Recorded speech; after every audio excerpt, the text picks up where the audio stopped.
Serious, Redditors who have lived in a haunted house, what are your most unexplainable paranormal experiences? Closest I've got to a haunted house is a haunted room. I used to sleep on the second floor, the bottom one being the first. And my sister in the attic. She used to have sleep paralysis often. Then she moved out. And now I have her old room. She no longer has sleep paralysis, but I do. Similar experience. When I sleep in my old room, I have sleep paralysis 3 times a week, 3 levels of dreams, like some Inception thing. Got married.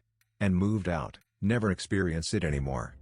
Our old neighbor once told me that before my parents bought our house, a bedridden family member of the previous owner died and where my old room is. I lived in a house for about 5 years that was haunted. But not in a malicious way. In a shitty roommate kind of way. I'd come home to the windows on the second floor being open when it was raining. To food containers being open in the fridge that I hadn't touched yet. The worst was that the ghost hated clocks. She hated them. I had antique cuckoo clocks that had worked for 50 years that would just stop. Brand new wall clocks that ate through batteries like it was candy. My watch ended up on the floor one morning, the crystal shattered, even though I knew I slept with it on. The one that pissed me off the most was that I got a brand new Kit Kat clock for Christmas. And the bitch threw it off the wall. I was cooking and out of corner of my eye saw the cat freaking fly. Turned around and it was across the kitchen. Broken. It was brand new. Man, she was a bitch. As funny as this sounds, from my experience this is the most correct. Lol. I had a 1-bedroom apartment once. And as soon as it got dark enough outside, this old dude would walk from the bedroom to the bathroom all night. I would have to warn people the first time they came over you were gonna see a ghost. Mid-conversation people would stop talking and be like, "Holy shit, I just seen a ghost." Yeah, no shit, I warned you. One time, I was in the bathroom when he attempted to walk in and just dissolved into a mist that dissipated very quickly. My current house I share with my wife is a 3 bedrooms. And we sleep on a futon in the living room because the fucktard ghosts in this house were chain smokers in the main bedroom. We wake up every night between 3 and 3:30 a.m. if we sleep on the second floor, coughing our lungs out because the room is full of cigarette smoke. My repost from an old thread. I lived in an old, haunted house in college. Things got so weird that everyone moved out except for me. And one roommate. Here's a few. I woke up at 3 a.m. because my roommate's door kept opening. And slamming shut. From bed, I yelled for him to stop only to realize I was the only one home that weekend. As soon as I yelled, the slamming stopped, but the hippie beads I had hanging outside my closed door began to sway perfectly, yet violently, against the door frame, for a half hour. While I debated if I should pop out my air-conditioned unit and jump out of the window. I laid in the fetal position in bed till it stopped. I woke up at 3 a.m., alone again. Hearing the Nintendo in the back porch playing loudly. I figured a drunk kid came in. And started playing. I grabbed a bat. And walked towards the back of the house as the music got louder and louder. As soon as I opened the door, it was completely quiet. Mind you, it was loud enough to wake me up. I had friends over. And told them the house was haunted. No one believed me, so I asked the ghost to do anything to prove it was there. As soon as I asked, all the lights in the house began flickering for about a minute straight. This was the middle of the day, everyone witnessed it.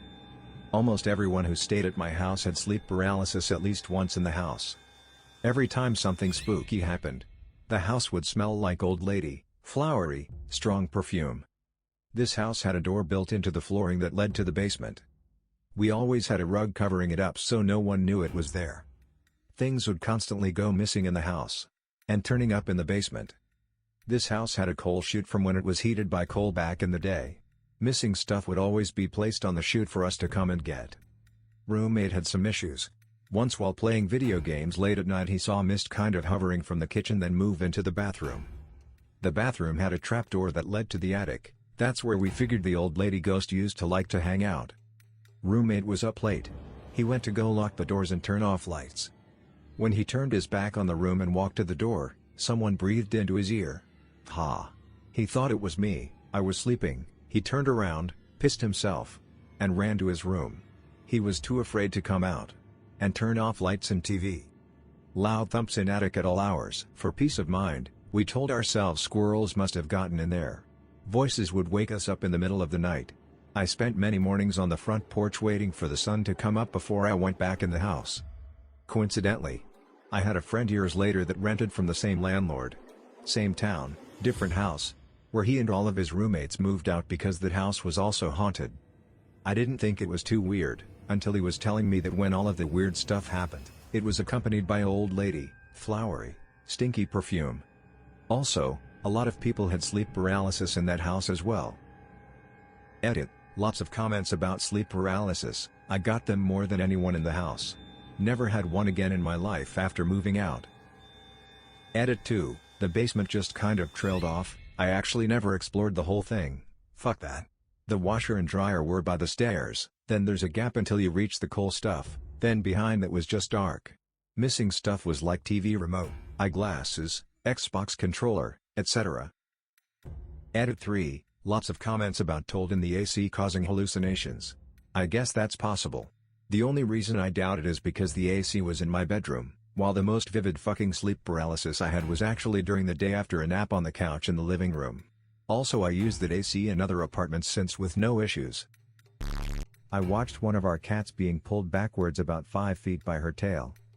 She was walking through the dining area, and suddenly was sliding backwards, as if someone was pulling her by her tail. Only there wasn't. She freaked out and tried to run, but couldn't immediately as something held on for a brief second before letting her go. I tend to think that was the handiwork of a 4 or 5-year-old girl ghost who hangs out, and she just wanted to play with the kitty. I lived in a house that seemed to be haunted by doppelgangers. Every event that happened never involved some mysterious figure, but a known person being in a place where they should not have been. Here are a few examples. I was a teenager at the time, and I was instant messaging my girlfriend at the time with my webcam turned on. I had the viewer up so that I could see myself in the webcam. Behind me, there was the stairs leading up, left of camera view, and the entrance to the living room, right of camera view.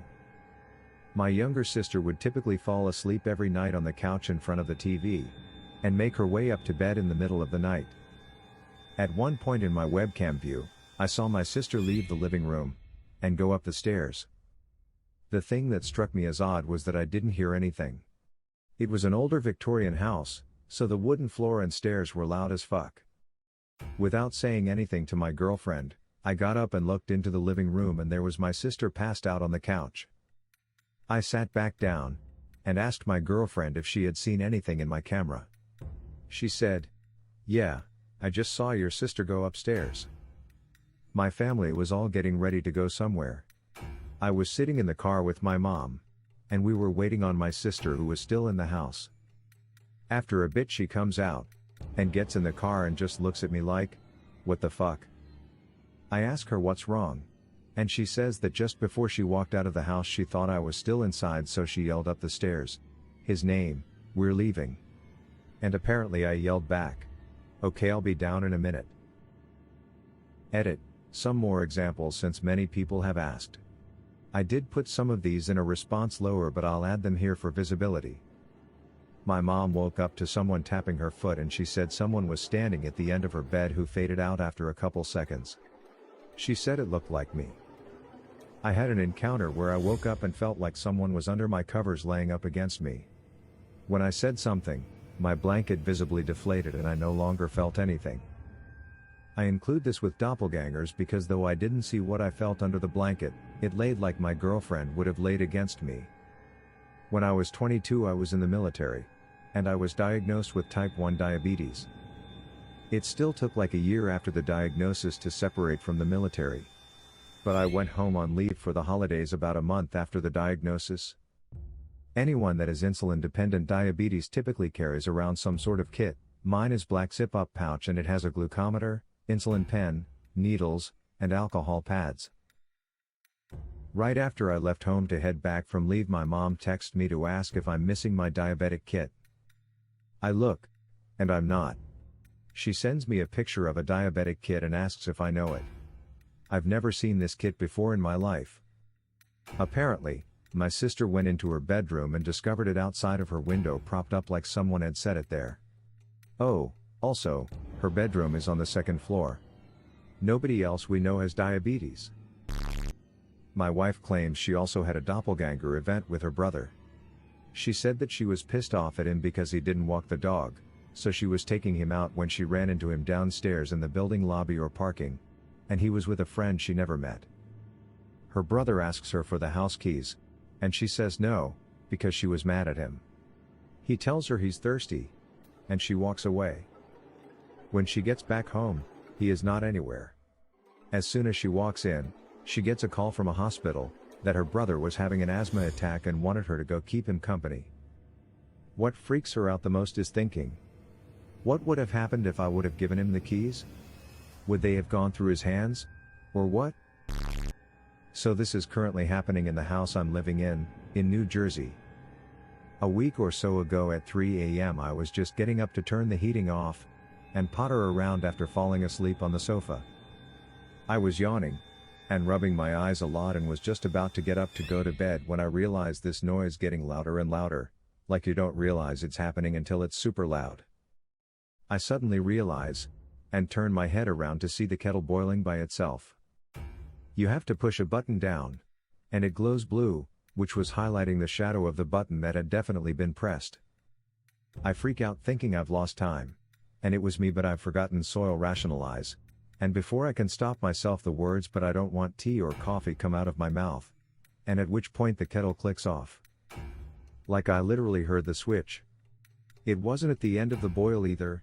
I'm English, and so used to 220 watt outlets which do everything twice as fast, so I know it was in the middle of the boil.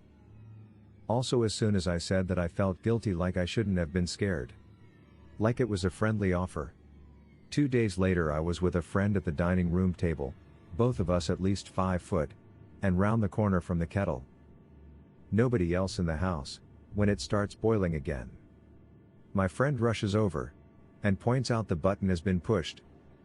So much relief came over me that I wasn't insane, and I explained to my friend that this happened to me at night. A few nights ago I was lying in bed and could hear a conversation, at 4 a.m, no one around, neighbors are 20 feet away either side. Then the kettle starts boiling. I'm pissed, so I literally say out loud, "Please stop boiling the kettle, we have people asleep upstairs," and it clicked off again. This could just be a faulty kettle, and coincidence.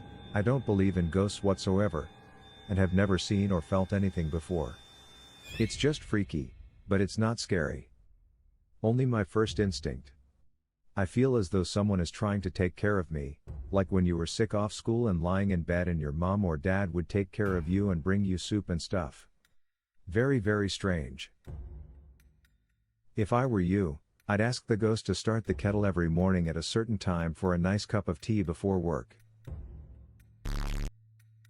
Thanks for watching till the end.